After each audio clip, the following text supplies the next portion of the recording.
Finally, just before I let you go, I want to talk about New York City and the New York City Council. They're having a big fight over the budget for the new financial year. And yet, with all the mayhem we see in New York, every time I look at the paper from back home, I see this, just complete mayhem. They're talking about defunding the police again, even though police spending hasn't actually grown. What is the left's game here? Why are they so keen to essentially let crime run rampant, especially when that crime probably affects people at the lower end of the economic spectrum the most? Well, you just said it right there, because it generally doesn't affect them. That's the crux of all of this stuff.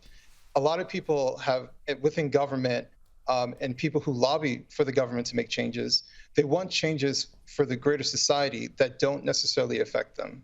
And just like when they got rid of bail bonds, well, where did those people go?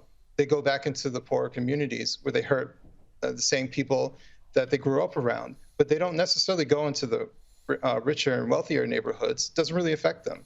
So it's very easy for someone to live in a penthouse to, to decide what everybody else who lives below gets to do.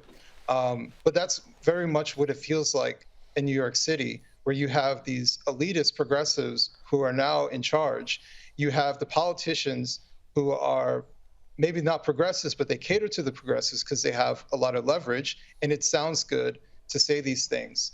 But in reality, I think the non-progressive politicians in New York, like Eric Adams, might go along with certain things because it benefits him budgetary-wise, and he doesn't really care ideologically. But the ideologues like it because it benefits them ideologically. So they're kind of coming together on that point.